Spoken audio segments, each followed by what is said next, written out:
সীমান্তবর্তী এলাকা।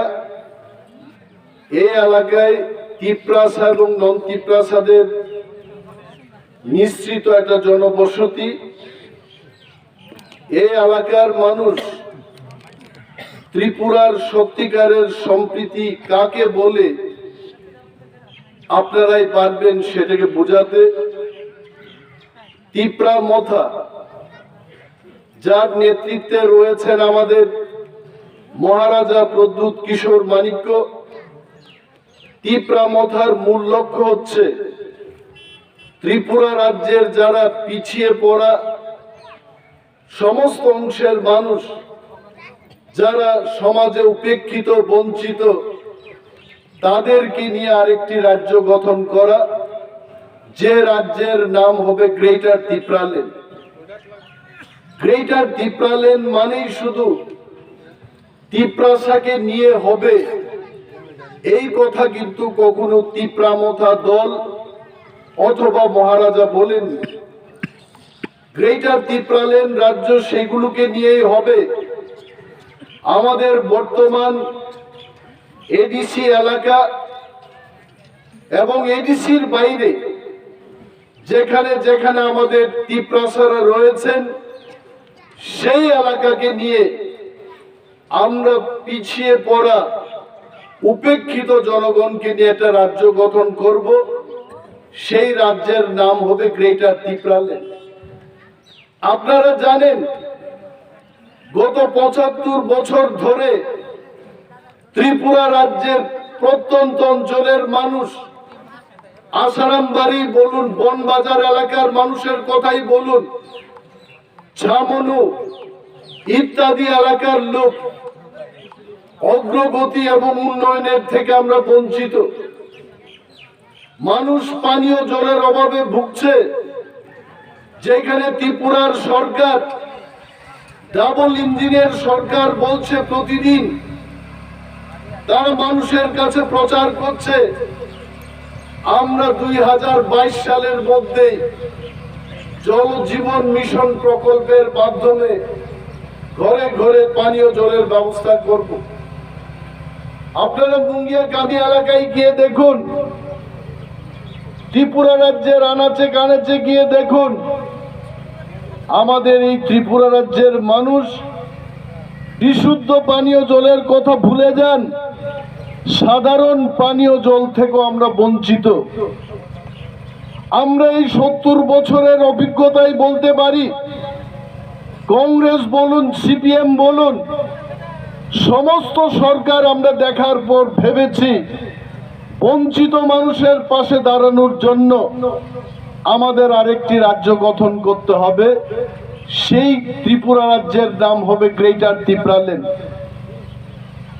আমরা বিশেষ করে বাঙালি অংশের মানুষের কাছে এটা বলতে চেষ্টা করছি, মহারাজাদের ইতিহাস আপনারা ভুলবেন না।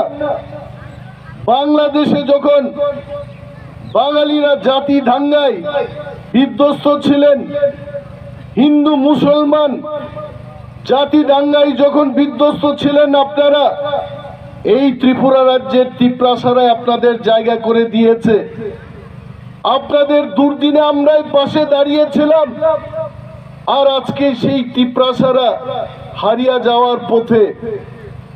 এই জায়গায় আমরা আপনাদের কাছে অনুরোধ করতে চাইব, যারা দুর্দিনে আপনাদের বন্ধু ছিল, সেই বন্ধুরাই আজকে হারিয়ে যাচ্ছে, তাদের পাশে দাঁড়ানো এটা আপনাদেরও কর্তব্য। এবং গ্রেটার তিপ্রাল্যান্ড গঠন হলে আমরা তিপ্রামথার পক্ষ থেকে বলছি, কোনো বাঙালি, কোনো হিন্দুস্তানি, কোনো মণিপুরি কেউ বঞ্চিত থাকবে না। সমস্ত অংশের মানুষের অধিকার আমরা তাদের হাতে তুলে দেব, আমরা তাদের বঞ্চিত করব না। আমরা সেই অঙ্গীকার নিয়ে, সেই শপথ নিয়ে আমরা এগিয়ে চলছি।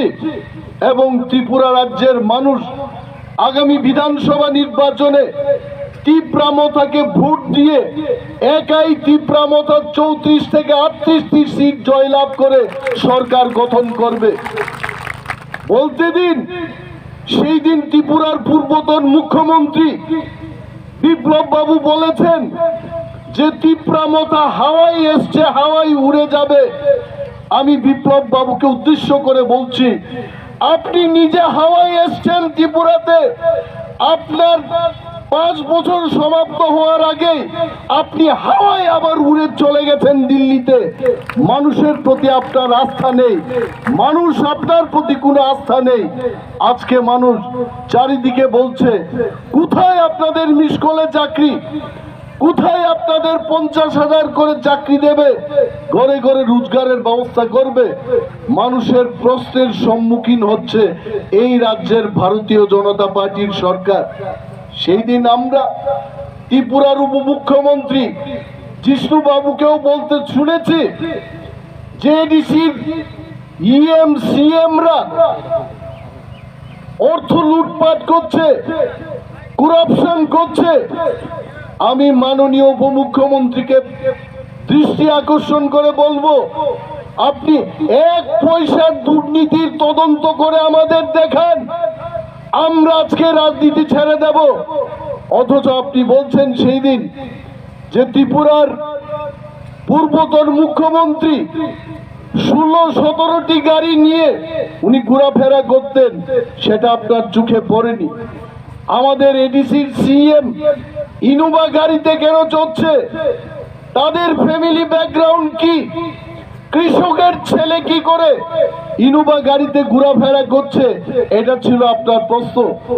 জিষ্ণু বাবুকে আমরা বলবো, কর্তা সাহেবকে বলবো, আপনি চোখ খুলে দেখুন, যাদের কিছু ছিল না বিজেপির 5 বছরের সরকারে, তারা আজকে আগরতলার শহরের মধ্যে অট্টালিকা তৈরি করেছে।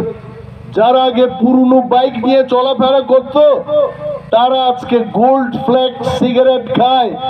তাদের বাড়িঘর 2 তালা 3 তালা আগরতলা শহরের মধ্যে। উপমুখ্যমন্ত্রীর সেই দিকে কোনো নজর নাই। আমাদের এমডিসিদের বলেছেন, আমাকেও বলেছেন উনি, ওজন বাইরে গেছে গা। আরে ব্যায়াম করার সুযোগ পাইছে না দীক্ষা ওজন বাড়ছে, খাওন না পাইয়া খাওন খাইয়া ওজন বাড়ছে না। মানুষের কাছে যাইতে হয়। তাদের মতো যদি আগরতলায় বয়েই থাকতে হইতো, তাইলে কিন্তু আমরা ব্যায়াম করতাম, শরীর কমাইতাম। আজকেও চিচিরিপতেই খাইয়াইছি সকালবেলায়, যেটা ত্রিপুরার মুখ্যমন্ত্রী খান না। এইসব আমরা মানুষের পাশে আছি। 619 কোটি টাকা দিয়ে আমরা 32,000 পরিবারকে 32,000 ব্ল্যাঙ্কেট আমরা বিতরণ করছি। আপনাদের 26,800 কোটি টাকা একটা ব্ল্যাঙ্কেট তারা বিতরণ করতে পারে না আমাদের পিছিয়ে পড়া মানুষের জন্য।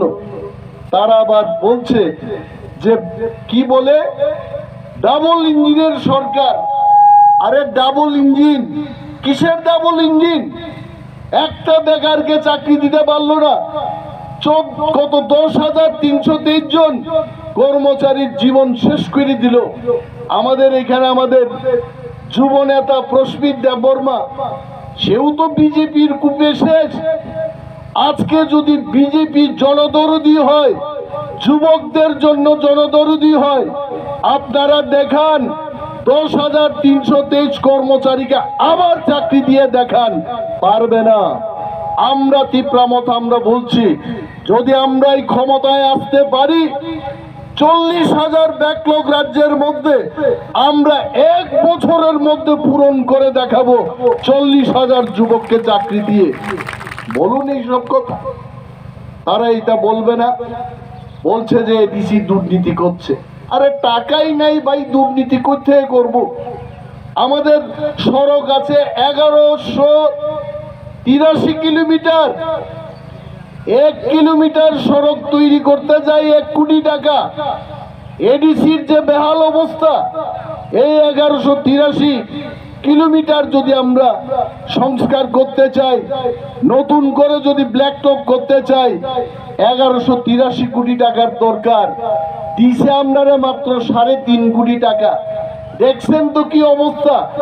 বাছাই বাড়ি থেকে বনবাজার, এটা কি রাস্তা না এটা পাউডারের ফ্যাক্টরি? মহিলারা আজকে যারা বাইকে আইছেন, সব মহিলারা আজকে দুলার পাউডার মাখছেন। আপনারা দেখবেন অনেক মহিলারা আজকে বৃদ্ধার মতো বৃদ্ধ হয়ে গেছে সব মহিলারা। এই ধুলাবালির মধ্যে মানুষ আয়ে আর যায়। এইটা জিষ্ণু বাবুদের, বিপ্লব বাবুদের, মানিক সাহাদের এটার প্রতি নজর নাই। এরার নজর হয়েছে আগরতলা, উদয়পুর, সাবরুম। এই কারণে এইবার তিপ্রামথা সমস্ত প্রত্যন্ত অঞ্চলের গ্রাম পাহাড়ের মানুষ তিপ্রামথাকে ভোট দিয়ে 34 থেকে 38 সিটে জয় লাভ করে মহারাজার নেতৃত্বে এইবার তিপ্রামথার সরকার হবে। এদের কাছে লাগে অনিমেষ বাবু এত কথা কই থেকে জানেন? কোন দেবতায় কইছে? গণদেবতা মানুষই বলে। আমাদের মতো কি এরা যায়নি? বিপ্লব বাবুরা গ্রামে গাড়ির চইরা আপনার মতো আয় না, হেলিকপ্টার দিয়ে আইব, ঠা ঠা ঠা ঠা ঠা আয়া নামবো, নাইম আইতে রিমাই টিমাই পড়বো মাঞ্জা লাগায়া, हम सब कर देंगे, ये करेंगे, वो करेंगे। আধা হিন্দিতে আধা বাংলায় কথা কয়ে যাইবো আবার আগরতলা। কিন্তু আমাদের একটাই কথা, আমরা এখানকার মানুষ, আমরা আসারামবাড়ির মানুষ, আমরা এখানেই জন্মগ্রহণ করলাম, এইখানে আমরা মারা যাব। এই অঞ্চলের প্রতি আমাদের কর্তব্য আছে। এইখানে যে সড়কটা হয় নাই, আমরা আপনাদের কথা দিচ্ছি, আমাদের তিপ্রামথার যদি সরকার হয়, বাছাই বাড়ি থেকে বনবাজার পর্যন্ত সড়ক 1 বছরের মধ্যে আমরা সংস্কার করব। আমরা দেখাবো সরকার মানুষের জন্য কি করে কাজ করতে হয়। তারপরেও তো বিজেপির লজ্জা লাগে না? বিজেপি ফ্ল্যাগ লাগাইছে। আজকে আমি আগরতলা থেকে আইতে দেখলাম কল্যাণপুর, কি যে সুন্দর বিজেপির ফ্ল্যাগ লাগাইছে, ফা ফা ফা ফা ফা ফা ফা ফা করতেছে। কি ব্যাপার? আমি ভাবলাম গাড়ি দাঁড় করাইয়া কয়েকজন চীনা পরিচিত মানুষের জিগাইলাম, কিরে শম্ভু, কল্যাণপুরে দেখি খালি বিজেপির ফ্ল্যাগ, মানুষে কি কয়? কয় দাদা আপনার কানটার একটু সামনে আনেন, তার মানে মানুষে যেন না শুনে। কয় বিজেপির এইবার মানুষ এবার কলা পাতা দিব, কিচ্ছু দিত না। দেখবেন সব মানুষ তিপ্রামথারে ভোট দিব। আমি কই যেভাবে এইভাবে ফ্ল্যাগ লাগাইছে, এই ফ্ল্যাগ দেখা তো মনে হচ্ছে যেমন বিজেপি ভোটের আগেই জিততে গেছে। শম্ভু আমারও কয় দাদা মাইনসে ভোট দিব, ফ্ল্যাগ ভোট দিত না। এই ফ্ল্যাগ লাগাইলেও কিচ্ছু হইতো না, এই ফ্ল্যাগ লাগানির লোক থাকতো না এই নির্বাচনের পরে। আপনারা জান না নেন, যেই দিকেই যাইবেন মহারাজার গুণ গাইতেছে মানুষ। এই কারণে আমরা স্লোগান তুলব এবার। মা বোনেরা কইতাছে, সমস্ত ত্রিপুরার লোক কইতাছে, বুবাগ্রার নেতৃত্বে তিপ্রামথা আইতাছে। এই তিপ্রামথা ছাড়া আর কোনো বিকল্প নাই। এখন আপনারা দেখবেন বিজেপির এরা সাংবাদিক সম্মেলন করছে কয়েকদিন আগে। আগে তো কইছিল আজকে থেকে 2 মাস আগে, কই বিজেপি 60-এর মধ্যে 60 জিতবো আমরা। এখন সেই দিন দেখলাম সাংবাদিক সম্মেলনে কইতে, কই 60-এর মধ্যে বেশি না গেল 36 আমরা পাইমু। 60-এর থেকে 36-এ নামছে। যেদিন ইলেকশন ডিক্লেয়ার হইব, তিপ্রামথা যেদিন ফ্ল্যাগ লাগানি শুরু করব, বিজেপি 60 থেকে 0-তে নামবো। আপনারা দেখবেন একটা সিট পাইতো না। আমি তো দেখি না কোন সিট যে এরা জিতবো। এরা যে চিৎকার করে মোহনপুর সিট, তিপ্রামথা ছাড়া মোহনপুর সিট জিতবো, জিততো না। খয়েরপুর সিট জিতবো নি, জিততো না। কল্যাণপুর প্রমোদনগরের কি অবস্থা, হাজার হাজার তিপ্রা ভোটার বিজেপি কইলে কম, এটা আর দেখতেই পারে না। বৃদ্ধ মহিলারা পর্যন্ত কয় ইয়ংরে বিজেপিরে বুদ্ধি বের কয়টারা হইতো না। এটা বলে 4.5 বছরেই দুর্গন্ধ হয়ে গেছে। সিপিএম পোস্টে পোস্টে দুর্গন্ধ পাই হইতে 25 বছর গেছে, আর বিজেপি 4.5 বছর এখন মানছে এটা তো পোষা কুকুর, কইটা ভাল লাগে না। এই বিজেপির এই অবস্থা এরা জানে না, মন্ত্রীরা বুঝে না, পুলিশে পাহারা দিয়ে রাখছে এখনো। কয় নামলেই খালি সেলুট দেয় স্যার, এরা বাইরে কি হইতেছে এটা জানে না, বাড়িতে গেলে গরম খাওয়া গরম চা, এরা বুঝতেছে না। যেই ক্ষমতা যাইব গা, যেই দিন ভোট হইব, আমরা তো চাই কালকে ভোট ডিক্লেয়ার করুক, আগামী 3 দিন বাদে ভোট ডিক্লেয়ার করুক। তীব্রামথা প্রস্তুত, আমাদের টাকা পয়সা লাগতো না, গ্রেটার ত্রিপুরা লেন নিয়ে আমরা যাব। পাহাড়ি, বাঙালি, মণিপুরি, হিন্দুস্তানি সমস্ত অংশের মানুষের জন্য কাজ করার জন্য আমরা গ্রেটার ত্রিপুরা লেনকে নিয়ে আগামো। আমাদের গ্রেটার ত্রিপুরা লেনে কেউ যেন খাদ্যের অভাবে না মারা যায়, পানীয় জলের জন্য কেউ যেন আন্দোলন না করে, বেকাররা যেন বেঙ্গালুরু গিয়া কাজ করতে না হয়, সেই গ্রেটার ত্রিপুরা লেন গড়ার জন্য আমরা তীব্রামথা নির্বাচনে সমস্ত অংশের মানুষকে আমরা বলবো, আপনারা তীব্রামথায় ভোট দিন এবং নিজেকে শান্তি সম্প্রীতির মধ্যে রাখুন, উন্নয়নের পথে নিজেকে আনুন। আমরা সবাই মিলে গ্রেটার ত্রিপুরা লেন গড়ব এবং সুস্থভাবে সেখানে আমরা বসবাস করব। এই অঙ্গীকার আমাদের, ভয় পাওয়ার কিছু নাই। আমাদের যুব নেতা প্রস্মিত দেববর্মা বলেছে কিছুক্ষণ আগে যে ভুল বলে বুঝাইতেছে, কই তীব্রামথা আইলে বাঙালির আর পিঠ থাকবো নি। বাঙালির পিঠ কি হয়েছে? বাঙালির পিঠ আগেও চামড়া দিয়েই ছিল, এখন কি এটা কাঠের তক্তা হয়ে গেছে নাকি? কে কি করছে? কেউ তো কিচ্ছু করছে না। আগে এরা বুঝাইতো তীব্রামথা যদি এডিসিতে ক্ষমতা দখল করে কই বনবাজার, আসারামবাড়ি, করঙ্গি ছড়ায়, বাঙালি আর থাকতে পারতো না। 2 বছর হইতে গেছে আমাদের এডিসি, একটা বাঙালি মাইর খাইছে না। আমরা আপনাদের কথা দিচ্ছি, রিয়েল সম্প্রীতি, শান্তি সম্প্রীতির অ্যাকচুয়াল চেহারা তীব্রামথা ত্রিপুরা রাজ্যে গ্রেটার ত্রিপুরা ল্যান্ডের মধ্যে আমরা কইরা দেখাবো। এটা আমাদের প্রতিশ্রুতি আপনাদের কাছে। ভয় পাবেন না, এরা এটাই বুঝাইব। আপনারা এদের খালি কইবেন কই আমাদের ভাতা, কই আমাদের রেগার কাজ বৃদ্ধি করবেন। আপনারা জানেননি এরা ভাতা বাড়াইছে ঠিকই, 1,34,000 মানুষের ভাতা এরা কাইতে দিছে, এখন পাইতেছে না।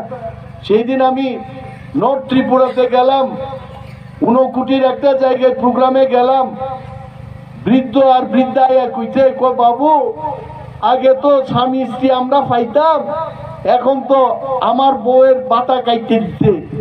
এরা একজনের ভাতা কাটে আর একজনের দেয়। এই 1,34,000 মানুষের ভাতা কাইটা এখন কিছু লোকের 2,000 টাকা কইরা বলে বাড়াইছে, এরকম শুনলাম। এটা দিয়ে কি মানুষের উন্নয়ন হইব? গরিব মানুষ কই যাইব? কি খাইব এরা? এই কারণে আপনারা, আমরা সবাই পিছিয়ে পড়া যারা, আমাদের ঐক্যবদ্ধ থাকতে হইব। ত্রিপুরা রাজ্য আমাদের, প্রতিটি মানুষের, যারা বাংলাদেশ থেকে আইছেন, বহু বছর আগে আইছেন, বিচার কেন্দ্রীয় সরকার করবে, বিজেপি করবে, আমরা কেন বিচার করতে যাব?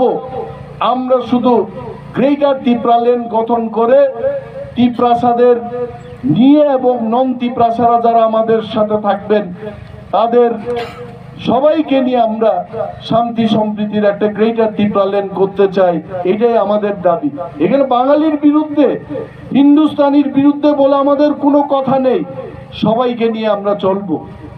ইতিমধ্যে আমাদের আরেক জন নেতৃত্ব, আমাদের এডিসির যিনি এক্সিকিউটিভ মেম্বার এসে গেছেন, সোহেল দেববর্মা, ওনার জন্য সবাই হাততালি দিয়ে ওনাকে স্বাগত জানাবে। বলার তো অনেক কিছু আছে, ভয় পাবেন না। এইটুকু বলতে পারি, এরা যত টাকা নিয়ে আসুক, ত্রিপুরা রাজ্যের এই আসারামবাড়ি বিধানসভা কেন্দ্রে আমাদের যতটা ভূত আছে, এই ভূতের মধ্যে বিজেপি কোন ভূতে এরা 10টা ভোট পাইব কিনা এদের সন্দেহ। এরা করুক, এরা বেহালা বাড়িতে একটা মঞ্চ করতেছে, আমরা শুনলাম বাইরের থেকে সাবরুম পর্যন্ত লোক আইনে এরা মিছিল করব। কিন্তু বিজেপি বন্ধুদের জানা উচিত, সাবরুমের লোক, খোয়াই শহরের লোক আইয়া আসারাম বাড়িতে ভোট দিত না। আসারাম বাড়ির মানুষ আসারাম বাড়িতে ভোট দেবে। যে আসুক, বিজেপির প্রার্থীকে এইবার আমরা মিনিমাম 20,000 ভোটের ব্যবধানে হারাবো এই আসারাম বাড়ি কেন্দ্রে। বিজেপি আইব, মাটির মধ্যে গইরা পড়বো, আর উঠতো না। আর আসাম বাড়ি থেকে সারা ত্রিপুরা রাজ্যে তীব্রামথার জয় জয়কার শুরু হইব। আজকে এখানে আমাদের মাঝে আপনারা দেখেছেন আমাদের লড়াকু নেতারা আজকে এখানে উপস্থিত। আমাদের জোনাল চেয়ারম্যান বিশু দেববর্মা, প্রস্মিত দেববর্মা আমাদের ওয়াইটিএফ লিডার, অমিত দেববর্মা আমাদের ব্লক প্রেসিডেন্ট, রাজেশ বাবু আজকে এখানে আসেননি। আমরা ঐক্যবদ্ধভাবে আমরা লড়াই করে বিজেপিকে আগামী বিধানসভা নির্বাচনে ইটের জবাব আমরা পাথর দিয়া দিব। আমরা কিন্তু ভয় পাই না। একটা ইট যদি আইয়া আমাদের দিকে, 1000 পাথর খালি ছুটতে থাকবো আমরা, ধেয় ধানাদন ধেয় দানাদন ধেয় দানাদন, আর আমরা থামাইতাম না। আপনারা সবাই প্রস্তুত থাকুন। আগামী বিধানসভা নির্বাচন আমাদের নির্বাচন হবে, আমাদের জয়লাভ হবে। আর বিশেষ কিছু কথা না কইয়া আপনাদের সবাইকে আবার ইংরেজি নববর্ষের শুভেচ্ছা জানাইয়া আমার কয়েকটি কথা আমি এখানেই শেষ করছি। তীব্রামথায় উগ্লক্তম, উবাগ্রায় উগ্লক্তম।